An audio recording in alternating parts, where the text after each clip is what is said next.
है फ्रेंड्स। अब आज हम लोग, जैसा कि मैंने आपको बताया था कि हम लोग एक ट्रिपल वाला जो सीरीज चालू कर रहे हैं अल्फा कंप्यूटर इंस्टीट्यूट की तरफ से, उस पे आज जो है हम लोग आपको हमने इससे पूरा सिलेबस बताया था। लेकिन आज हम लोग जो है कि पूरा पहला क्लास आज स्टार्ट करेंगे।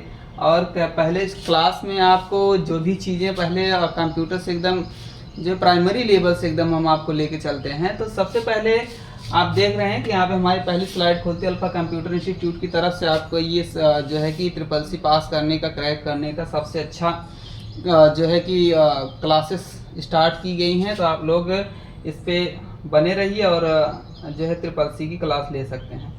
पहला, जैसे कि आपको पता होना चाहिए कि जो हमारे चार्ल्स बेबेज जी हैं, इन्होंने कंप्यूटर का जो है निर्माण किया है। लेकिन कैसे क्या हुआ है, कैसे हुआ है, किसने कब किसके द्वारा कंप्यूटर को बनाया गया, क्या क्या चीज़ें इसमें लगी हैं, ये सारी चीज़ों पे हम लोग पूरा बात करेंगे। सबसे पहला जो स्लाइड आपके सामने खुल के आती है, इंट्रोडक्शन टू कंप्यूटर। कंप्यूटर का जो परिचय है वो क्या हो सकता है, किस तरह से हम लोग कंप्यूटर को जो है कि समझ सकते हैं। तो सबसे पहले अगर आपको यहाँ पे मैं बता दूँ तो आप देख रहे हैं कि जो कंप्यूटर के पिता हैं, मुख्य रूप से जो पूरा इलेक्ट्रिक तरीके से हमारा कंप्यूटर चला, इलेक्ट्रिक तरीके से जो कंप्यूटर को बिजली से चलाया गया, जिसमें इलेक्ट्रिसिटी का प्रयोग किया गया, उस प्रकार के कंप्यूटर को बनाने का जो श्रेय जाता है वो हमारे चार्ल्स बेबेज जी को जाता है, जिन्होंने बताया कि हमारा जो कंप्यूटर है ये जो टेक्नोलॉजी के ऊपर काम करता है। तो उसमें कौन कौन सी टेक्नोलॉजी है, किस जनरेशन में कौन सी टेक्नोलॉजी यूज हुई है, उसके बारे में भी हम चर्चा करेंगे। लेकिन सबसे पहले हम यहाँ पे देख लेते हैं कि कंप्यूटर का जो जन्म हुआ है, कंप्यूटर शब्द से पहले जो कंप्यूटर शब्द आया है वो कौन सा शब्द था, हम आपको बता दें। कंप्यूट शब्द से आया है, जो कि आपका लैटिन भाषा से माना जाता है, लैटिन भाषा से और ग्रीक भाषा से माना जाता है। इसको आप लोग ध्यान रखिएगा, लैटिन और ग्रीक भाषा से माना जाता है, जिसमें इसका मतलब जो होता है, ये कंप्यूटर शब्द जो है कंप्यूट शब्द से आया, जिसका मतलब होता है गणना, गणना करना, और जो है कि आकलन कर सकते हैं आप, इसमें आकलन कह सकते हैं। उसके बाद आप जो है कि संगणक भी आप कह सकते हैं। तो इतने प्रकार के नामों से जाना गया। और इस शब्द को सबसे पहले जो कंप्यूटर था, आप अपने दिमाग में एक ऐसी जो है कि तस्वीर बनाइए कि पहले कंप्यूटर एक डिवाइस नहीं थी, ये सिर्फ और सिर्फ एक क्या था, पहले एक शब्द था जब ये आया था। तो इस शब्द को लगभग ऐसा माना जाता है कि 1942 के पहले से ही यह शब्द जो था रनिंग में था। और इस शब्द को जो है कि डिवाइस के रूप में पहली बार जब लाया गया था, तो उसमें जो है कि कुछ अलग तरीके से था। उसमें नॉन इलेक्ट्रिक था, वो उसको हम लोग नॉन इलेक्ट्रिक में रखते थे, नॉन इलेक्ट्रिक था वो। और किस तरह से वो काम करता था, सिर्फ और सिर्फ एक प्रकार से गणना करने के लिए होता है। उसको मैं आपको अगली स्लाइड में बताता हूं। तो इसमें आपको समझ में आ रहा होगा, कंप्यूटर का पुराना जो नाम है, सबसे पहले वो संगणक ही रखा गया। उसके बाद कंप्यूटर का नाम जो है संगणक है ही। उसके बाद अगर इसको हम लोग संस्कृत में देखें तो ये अविकलित्र नाम से जाना जाता है। हमारा जो कंप्यूटर है संस्कृत में अविकलित्र, हिंदी में संगणक, इंग्लिश में कंप्यूटर शब्द से जाना जाता है। इस चीज़ को आपको अच्छी तरह से याद रखना है। अब अगर आपसे कोई पूछता है कि कंप्यूटर का डिफिनेशन क्या होता है, कंप्यूटर किस तरह से काम करता है, क्या उसमें क्या डिफिनेशंस होती हैं, तो सबसे पहले आपको यहाँ पे दिख रहा है, कंप्यूटर एक इलेक्ट्रॉनिक मशीन है जो दिए गए आंकड़ों यानी इनपुट्स पे क्या करता है कि पूरी निर्देशों की श्रृंखला पे प्रोग्राम करता है, प्रोसेस करता है। प्रोसेस करने के बाद यूजर को उस सूचना या परिणाम को आउटपुट के रूप में हमें दिखाने का प्रयास करता है। जो आउटपुट दिखाई देता है वो हमारे मॉनिटर पे दिखाई देता है। तो इस तरह से हम समझ सकते हैं कि जो हमारा ये कंप्यूटर है, सबसे पहले ये कंप्यूट शब्द से आया था, जिसका मतलब क्या होता है, गणना यानी काउंट करना। आप कह सकते हैं काउंट करना, इसी को हम लोग कंप्यूटर के रूप में जानते हैं। तो ऐसे ही आप बने रहिए क्लास में, हम आपको पूरी चीज़ें जो हैं किस तरह से होती हैं आपको मैं बताता हूँ। उसके बाद फिर जो होता है कि मैंने कहा कि कंप्यूटर जब आया था तो ये एक डिवाइस के रूप में नहीं था, एक शब्द के रूप में था। तो उस शब्द में सबसे पहले आपको पता होना चाहिए कि किसी प्रकार की डिवाइस का निर्माण नहीं था, वो सिर्फ नॉन इलेक्ट्रिक एक डिवाइस थी, जिसे हम लोग क्या कहते हैं कि हम लोग उसे क्या कहते थे, एक गिनतारा जिसे कहते हैं।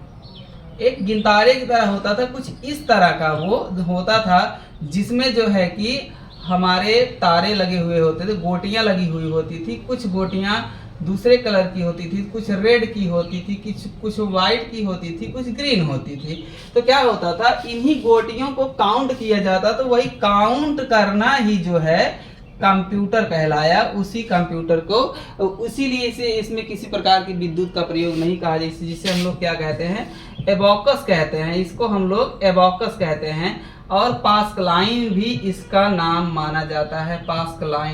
पास्कलाइन नाम इसलिए दिया जाता है कि जो ये एबॉकस है, इसको एक वैज्ञानिक थे, उनको बनाने का श्रेय जाता है, जिसका नाम है विलियम ब्लेस पास्कल जी हैं। विलियम ब्लेस पास्कल जी, जिनको ऐसा कहा जाता है कि इन्होंने ही इस प्रकार की डिवाइस का निर्माण किया था।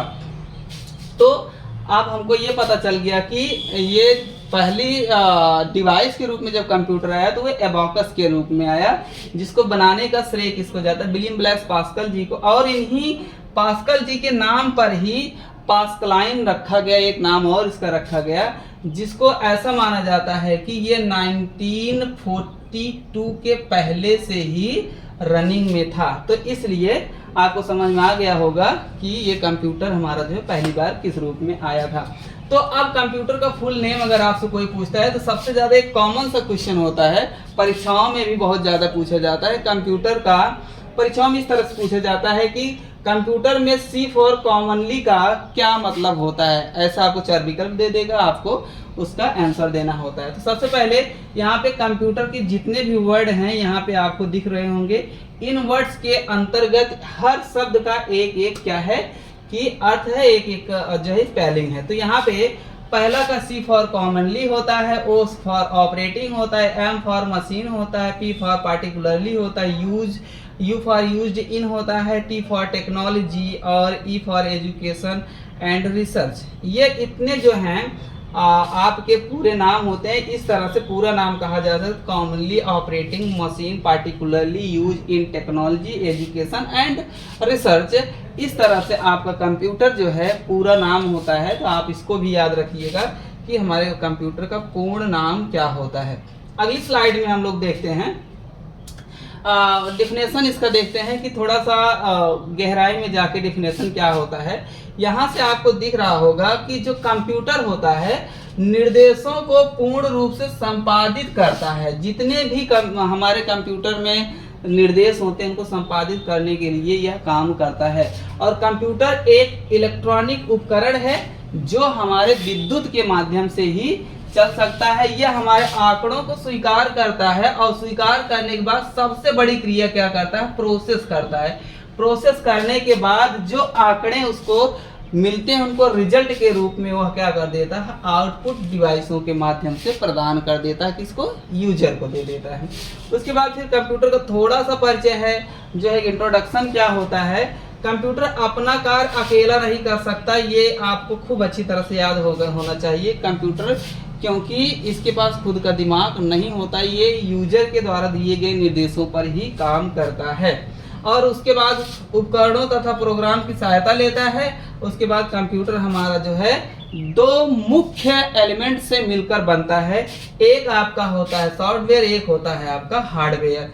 सॉफ्टवेयर वो चीज़ें होती हैं जिनको हम लोग ऐसे, अब यहाँ पे जो भी चीज़ दिख रहा है इसको हम पकड़ नहीं सकते हैं, तो सॉफ्टवेयर है ये, जिसको हम देख सकते हैं, सुन सकते हैं, फील नहीं कर सकते। ये सारी चीज़ें क्या हैं, सॉफ्टवेयर हैं। लेकिन हार्डवेयर क्या होता है, हार्डवेयर में वो चीज़ें आती हैं, हमारा CPU आता है, हमारा मॉनिटर आता है, हमारा कीबोर्ड माउस आता है। तो क्या है, सबके सब हार्डवेयर जिनको हम टच कर सकते हैं। लेकिन सॉफ्टवेयर के अंतर्गत आपको पता होना चाहिए कि जो सॉफ्टवेयर है वो पूरा ऑपरेटिंग सिस्टम से माध्यम से ही चलते हैं, जिसमें आपको 3 प्रकार से सॉफ्टवेयर भी माने जाते हैं। एक आपका होता है सिस्टम सॉफ्टवेयर, जो आपके कंप्यूटर के साथ ही बनकर रहता है, सिस्टम सॉफ्टवेयर। दूसरा आपका होता है एप्लीकेशन सॉफ्टवेयर, जिसको हम लोग अपने कंप्यूटर में जब भी पूरा डेटा ऑपरेटिंग सिस्टम को इंस्टॉल कर लेते हैं, तो उसके बाद जब हम बाहर से जो कोई भी सॉफ्टवेयर लाते हैं तो एप्लीकेशन सॉफ्टवेयर। और थोड़ा सा इसी में आपको ध्यान रखना है कि यूटिलिटी सॉफ्टवेयर होते हैं, यूटिलिटी सॉफ्टवेयर को भी आप ध्यान रखिएगा कि एक प्रकार से सॉफ्टवेयर की श्रेणी में इनको रखा जाता है। तो ये इतना आपका हो गया। तो हम आगे चलते हैं अगली स्लाइड में। अगली स्लाइड में यह है कि हमारा कंप्यूटर किस किस यूनिट से मिलकर बना है, क्या क्या ऐसी यूनिट्स होनी चाहिए जिसको हमारे कंप्यूटर में चलाने के लिए बहुत ही जो है कि बहुत ज़रूरी पॉइंट्स होते हैं। उसमें सबसे पहला है सिस्टम यूनिट है। आप देख रहे हैं यहाँ पे सिस्टम यूनिट है। सिस्टम यूनिट के अंतर्गत हमें क्या क्या चीज़ें मिलती हैं जो कि हमारे कंप्यूटर को रन करने में बहुत सहायता करती हैं। कंप्यूटर यूनिट एक प्रकार का बक्सा होता है, एक बॉक्स होता है, जिसमें हमारा मुख्य कार्य जो करता है वो सीपीयू करता है, यानी सेंट्रल प्रोसेसिंग यूनिट है, जो पूरे के पूरे काम को करने की जो है कि जिम्मेदारी उठाता है, जिसके अंतर्गत हमारा मदरबोर्ड है, प्रोसेसर है, हार्ड डिस्क है। ये सारी चीज़ें क्या होती है हमारे कंप्यूटर को चलाती है। इसी में SMPS भी आता है, SMPS को भी आप ध्यान रखेंगे। इसी के अंतर्गत आता है स्विच मोड पावर सप्लाई होता है, जिसके माध्यम से हमारा कंप्यूटर इलेक्ट्रिसिटी को इन और पूरा का पूरा उस पर जो है कंट्रोल बनाए रखने के लिए SMPS का प्रयोग किया जाता है। दूसरी जो यूनिट है आपकी, यहाँ पे आपको दिख रहा होगा, दूसरी यूनिट मॉनिटर यूनिट है। मॉनिटर क्या होता है? ये हमारे कंप्यूटर में इनपुट करने के बाद जो भी आउटपुट रिजल्ट के रूप में हमें दिखाने का काम करता है, तो उसे हम लोग क्या कहते हैं? मॉनिटर कहते हैं। मॉनिटर क्या होता है? परिणामों को दिखाता है। यह पूर्ण रूप से एकदम समझ लीजिए टेलीविजन की तरह होता है। वर्तमान में बहुत सारे ऐसे टेलीविजन जो है कि आ गए हैं, जैसे LCD हो गया, LED हो गया, TFT हो गया। तो ये सब क्या है? TFT थिन फिल्म ट्रांजिस्टर हो गए। ये सारे के सारे हमारे कंप्यूटर में आज के समय में यूज होने वाले जो है कि मॉनिटर्स हैं। उसके बाद फिर नंबर आ जाता है कीबोर्ड्स।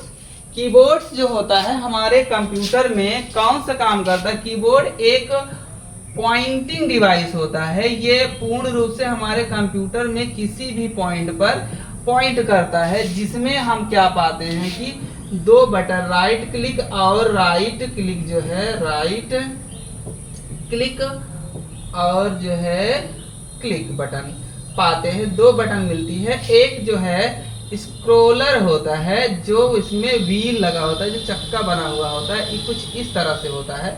मैं आपको बना के दिखाने का प्रयास करता हूँ। इस तरह से आपको आपके माउस में ये चीज़ें दिखाई देती हैं इस तरह से। तो ये यहाँ से आपका क्लिक बटन होता है और ये आपका जो है कि राइट बटन होता है, राइट क्लिक बटन होता है। इसको आप ध्यान रखिएगा। उसके बाद फिर आगे चलते हैं। कीबोर्ड यूनिट आती है। कीबोर्ड भी एक प्रकार की कंप्यूटर की बहुत ही जो है कि मुख्य यूनिट मानी जाती है, जिसमें हम लोग इसको क्या करते हैं? टाइपिंग के लिए यूज करते हैं। जितने भी आंकड़े निर्देश होते हैं उनको की के माध्यम से हम प्रस्तुत करने का प्रयास करते हैं। यह पूर्ण रूप से इनपुट डिवाइस है। इनपुट डिवाइस है, हैंड होल्ड हमारे हाथों में रहता है, जिससे हम लोग पूरा काम कर सकते हैं। जिसको हम लोगों ने इस कीबोर्ड को 5 भागों में बांटने का प्रयास किया। जो अगर कोई आपसे पूछता है कि जो है कि मुख्य रूप से जो कंप्यूटर स्टैंडर्ड है उसके अंतर्गत हमारे कीबोर्ड में कितनी बटन्स होती हैं, तो अगर आपको विकल्प 104 मिलता है तो आप 104 लगाएंगे। अगर नहीं मिलता है तो आप विकल्प 108 भी लगा सकते हैं। लेकिन सबसे ज़्यादा जो स्टैंडर्ड माना जाता है वो 104 बटन ही माना जाता है। लेकिन हमारे कीबोर्ड में कितनी प्रकार की बटन होती है? कितने प्रकार की बटन? 5 प्रकार की बटन होती है। जैसे सबसे पहला होता है हमारा फंक्शन की होता है। फंक्शन की, फंक्शन की के अंतर्गत क्या होता है कि हमारे F1 से लेकर F12 तक जितनी बटन होती हैं वो फंक्शन की के अंतर्गत आती हैं। दूसरा नंबर आता है कि जितनी भी हमारी क्या कहते हैं कि न्यूमेरिक की होती हैं, न्यूमेरिक की होती है उन पे ध्यान देना है कि वो 0 से लेकर 9 तक जितनी भी होती नंबर वाली कीज होती हैं, इस पे हमें विशेष ध्यान देना है। उसके बाद फिर नंबर आता है अल्फाबेटिक की। अल्फाबेटिक की होती है, जिसके अंतर्गत हम लोग ए से लेकर जेड तक जितनी भी कीज होती हैं इनको रखते हैं। उसके बाद फिर नंबर हमारा आ जाता है स्पेशल की आते हैं। स्पेशल की जो हैं इसके अंतर्गत हमारे कौन कौन से आते हैं, हो गया आपका शिफ्ट हो गया और अल्ट हो गया, इसके अंतर्गत अल्ट हो गया, स्पेस हो गया।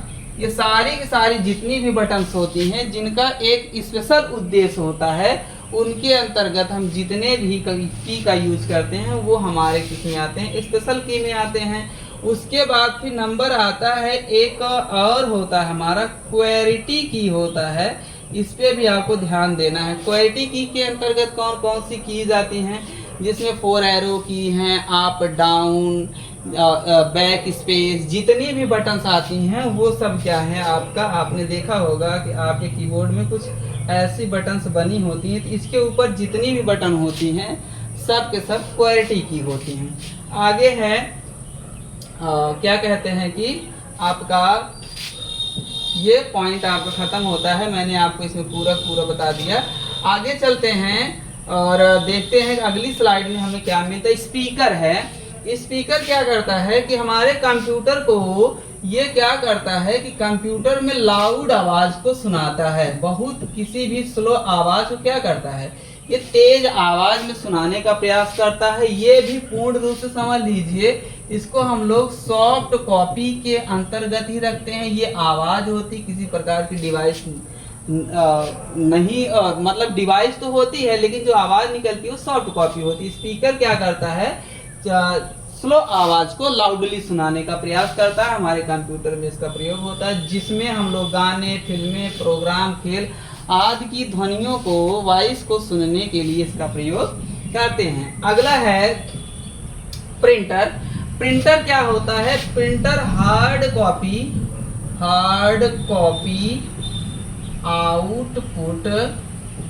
आउटपुट डिवाइस होता है। ये ध्यान रखिएगा, ये ऐसे ही क्वेश्चन पूछता है कि प्रिंटर क्या होता है। प्रिंटर एक हार्ड कॉपी आउटपुट डिवाइस होता है कि यो हमारे कंप्यूटर के अंदर जो सॉफ्ट कॉपी में लिखा गया है इलेक्ट्रॉनिक की सहायता से, वो सारी चीज़ों को जब हम पेज में निकालना चाहते हैं, प्रिंट करके लेना चाहते हैं, तो वही हमारा क्या कहलाता है, प्रिंटर कहलाता है। प्रिंटर क्या करता है कि हमारे द्वारा दिए गए कमांडों पर आपको जो है कि प्रिंट करके चीज़ों को देता है। इसके लिए आप चाहे तो जो है कि एक शॉर्टकट की यूज कर सकते हैं, Ctrl+P के माध्यम से आप प्रिंट कर सकते हैं। नहीं तो आपको सारे के सारे सॉफ्टवेयर में आपको ये सुविधा मिलती है जिसपे आप जाके प्रिंट कर सकते हैं। लेकिन अब ध्यान ये देना है कि प्रिंटर दोनों काम 2 in 1 भी काम कर सकता है। ये स्कैन भी कर सकता है और प्रिंट भी करके हमें दे सकता है। तो इस बात को भी आपको ध्यान रखना है कि आगे की स्लाइड में देखते हैं।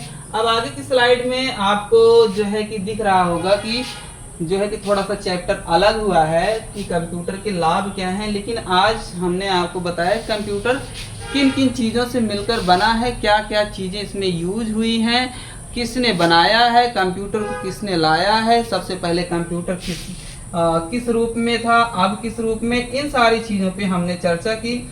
तो आगे की जो क्लास है उसमें हम लोग देखेंगे कि क्या क्या चीज़ें हमें और मिलती हैं। आप लोग अल्फा कंप्यूटर इंस्टीट्यूट के इस पूरे चैनल से लगातार बने रहिए। आपको ऐसे ही रोचक और मज़ेदार जानकारी कंप्यूटर से रिलेटेड मिलती रहेगी। धन्यवाद।